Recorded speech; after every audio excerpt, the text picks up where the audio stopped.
కాలభైరవుడిగా మారాడు. మారి ఆయన వెంటనే ఏం చేశాడంటే, ఈ వాదన చేస్తున్నటువంటి బ్రహ్మగారికి 5 తలకాయలు ఉండేవి అప్పుడు. నాకు 5 తలలు, శివుడికి 5 తలలు, సత్యోజాత అఘోర తత్పురుష వామదేవ ఈశానములని శివుడికి 5 తలలు. 5 తలలు 5 తలలు ఏడు శివుడు నాకన్నా గొప్ప అన్నాడు. 5 తలలు 5 తలలు అన్నాడు కాబట్టి ఓ గోటితో ఇలా గిల్లేశాడు తలకాయ.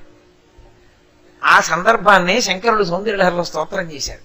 మృణాళీ మృద్వీనాం తవ భుజలతానాం చతసృణాం అంటూ, అమ్మా ఆ రోజున మీ ఆయన ఉన్నాడే, నకేభ్య సంత్రసన్ ప్రథమమథనాదంధకరిపోహో, ఆ రోజున ఇలా గిల్లేశాడు 5వ తలకాయ బ్రహ్మగారిది. 4 తలకాయలే ఉన్నాయి బ్రహ్మగారికి. ఓ తలకాయ గిల్లేసిన వాడు మిగిలిన 4 గిల్లేడేమిటి? అది గిల్లేస్తాడేమో అని బ్రహ్మగారు ఏం చేశాడంటేట, పార్వతీదేవి వంక చూసి, అమ్మా అమ్మా నీ చేతులకి నాకు ఓ సంబంధం ఉంది, నీ చేతులు తామర పువ్వుల్లో ఉంటాయి. మళ్ళీ శంకరాచార్యుల వారితో చాలా పీచియండోయ్, ఆయన ఏది చెప్పినా అలా ఉంటుంది. అమ్మవారి చేతులు తామర తూడుల్లో ఉంటాయి, చివర అమ్మవారి పాణి తామర పువ్వులా ఉంటుంది అన్నారు ఓ శ్లోకంలో ఆయన.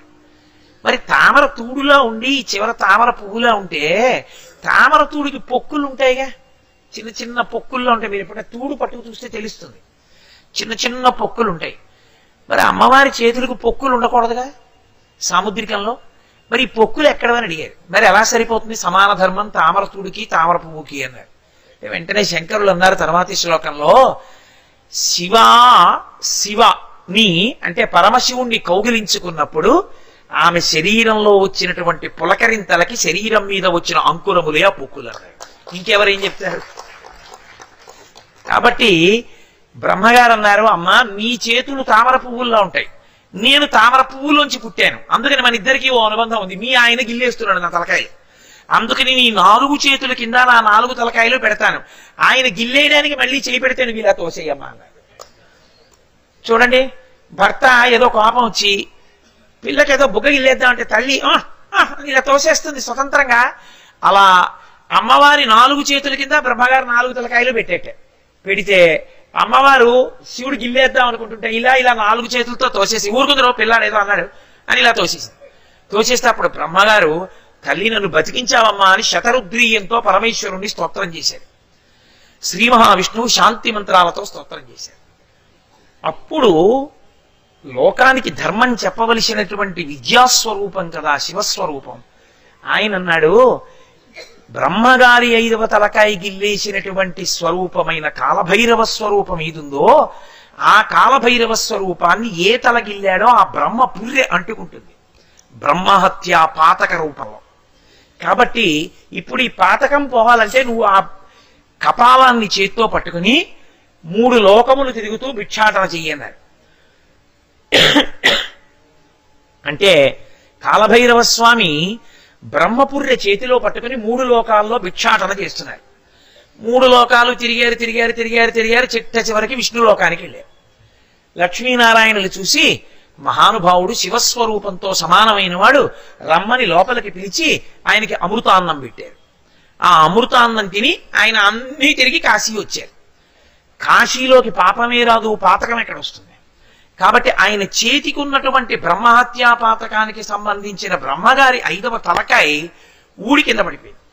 కింద పడిపోయిన తర్వాత ఆయన లోపలికి వచ్చాక పరమశివుడు సంతోషించారు, నా మాటకి నీ లోకాలు తిరిగి వచ్చావు, నీ చేతి పుర్రె ఊడిపోయింది కాబట్టి నిన్ను ఇవాళ నుంచి 7 గడ కింద పెడుతున్నాను.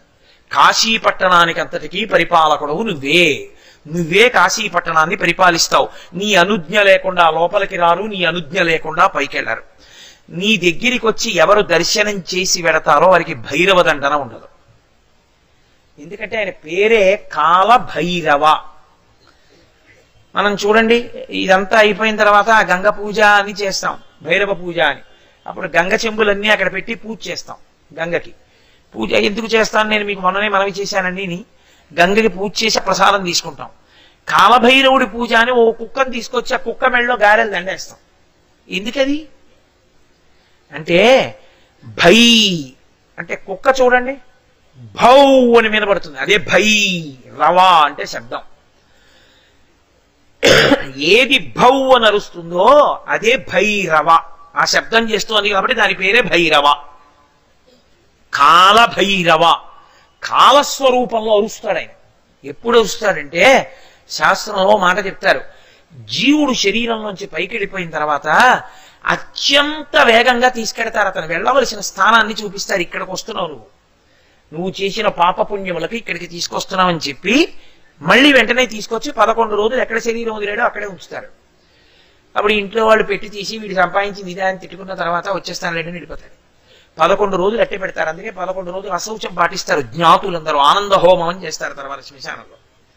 అయ్యా వీళ్ళందరినీ అనుగ్రహించండి, మీరు వెళ్ళిపోండి పితృస్థానానికి. కాబట్టి మహానుభావుడైనటువంటి భైరవుడు ఏం చేస్తాడంటే 11 రోజులు దాటిపోయిన తర్వాత జీవుడు ప్రయాణం మొదలు పెట్టగానే చీకట్లో వెడుతుంటే భయంకరమైన కుక్క రూపంలో తరుగుతాడు. అప్పుడు నా అన్నవాడు లేక, తనని ఆదుకునేవాడు లేక